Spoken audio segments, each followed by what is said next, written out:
কেমন আছেন গো ভাই? ওই আর একটা যে ব্যালকনিটা থাকবে। Good morning everyone, this is Salma Rimpa. তোমরা তো সবাই জানো এখন আমি গ্রামের বাড়িতে রয়েছি, আর গ্রামের বাড়ির সকাল মানে সবুজ প্রকৃতি দিয়ে শুরু। তো সকাল সকাল যদি এরকম আমরা সবুজ প্রকৃতি দেখি সেটা আমাদের স্বাস্থ্যের জন্য অনেক ভালো, প্লাস আমাদের চোখের জন্য অনেক ভালো। আমাদের এখানে হয়েছে দেখো, এটা হচ্ছে ওই রজনীগন্ধা ফুল, আর সন্ধ্যাবেলায় এই রজনীগন্ধা থেকে এত সুন্দর একটা স্মেল বের হয়, মানে পুরো বাড়িতে শুধু এই ফুলটার সেন্ট পাবো। সন্ধ্যা হলে একটা দারুণ স্মেল। তার সাথে রয়েছে অনেকগুলো গোলাপ, আর এই নিচেই দেখতে পাচ্ছ এটা হচ্ছে পুদিনা পাতা। পুদিনা পাতা বিশেষ করে আমাদের বাড়িতে সবসময় না শরবত করা হয়, মানে কাঁচা আম দিয়ে পুদিনা পাতা দিয়ে। আমি তো ওটা খেতে খুব ভালোবাসি, জানোই তো মসজিদও খেতে আমি কত ভালোবাসি। তো এই জন্য পুদিনা পাতা আমাদের বাড়িতে তুমি সবসময় অ্যাভেলেবেল পাবে। আর আমার মা দেখো এদিকে কি সুন্দর করে লাচ্ছা পরোটা বানাচ্ছে। ও আসলে তোমাদের তো বলাই হয়নি, আজকে আমার দিদিরা আসবে, সেই জন্য আমার মা এদিকে রান্না বান্না করছে। আর এটা হচ্ছে আমাদের বাড়ির পিছনে অনেকটা জায়গা রয়েছে, ওখানে শুধু গাছ আছে, এই পেয়ারা গাছ, আম গাছ, পেঁপে গাছ, এই ধরনের গাছগুলো রয়েছে।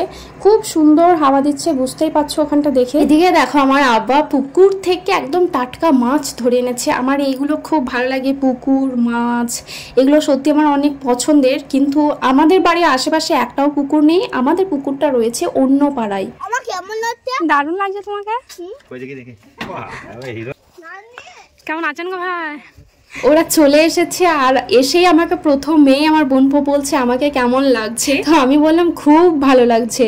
ওরা আসলে এসেছে, আমি ওদেরকে আসতে বলেছিলাম যে আমি অনেকদিন পরে আসছি, ওরাও আয়, তাহলে সারাদিন একটু সময় কাটানো হবে একসঙ্গে। আজকে তো আমার বোনপোটারও ছুটি আছে, আমারও ছুটি আছে, তো সেই জন্যই আজকে সারাদিন একসঙ্গে আমরা থাকবো। এখন বাজে ওই মোটামুটি 12:30টার মতো। আর এদিকে দেখো ওরা যে ওই মাছগুলো সেগুলো এখন পরিষ্কার করছে। আর এটা হচ্ছে আমাদের কদম গাছ, আর ঠিক কদম গাছের নিচেতেই হচ্ছে ওই কলের জায়গাটা।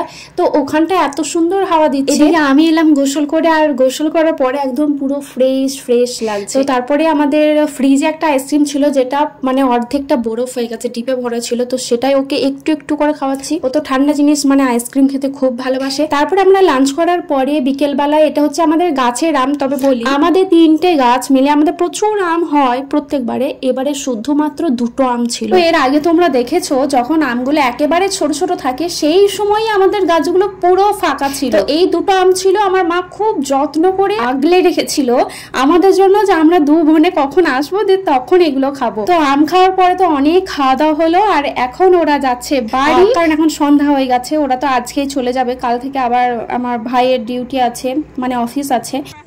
আসবি রে।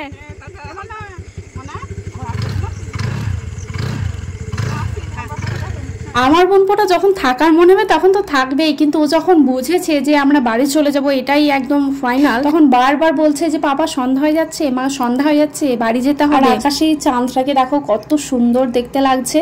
তো ওরা তো চলে গেল, ওদেরকে পার করিয়ে এসে আমরা আবার বসে পড়েছি বাদাম নিয়ে। এগুলো আমার আব্বা কিছুক্ষণ আগেই বাড়ি এলো, বাইরে গেছিল। ওই রাস্তার ধারে একটা ছোট মেলার মতো গাজন যেটা হয় সেই টাইপের একটা হচ্ছিল, ওখান থেকে বাদাম নিয়ে এসেছিল, সেই বাদামগুলোই খেলাম। তারপরে রাতে ডিনার করে আমি উপরে এলাম শুতে, তখন দেখলাম এই বইগুলো হচ্ছে মানে মা বের করে রেখেছে আমার বোনপোকে দেখাবে বলে। এইগুলো হচ্ছে আমার সেই ক্লাস 1-2 যখন পড়তাম তখন। ওই যে নামটা দেখালাম ওটা হচ্ছে আমার একটা ফ্রেন্ডের, ফ্রেন্ড বলতে একেবারে যখন ছোট ক্লাস 1-2 পড়ি তখন একসঙ্গে পড়তাম, তারই নাম লেখা রয়েছে। আর এই বইগুলো যখন একটার পর একটা পাতা উল্টাচ্ছি, কত যে স্মৃতি, কারণ আমি পড়াবাদ দিয়ে বিশেষ করে এই ছবিগুলোই সারাদিন নিয়ে পড়ে থাকতাম। তো আজকের মতো চলো, বাই, থ্যাঙ্কস ফর ওয়াচিং।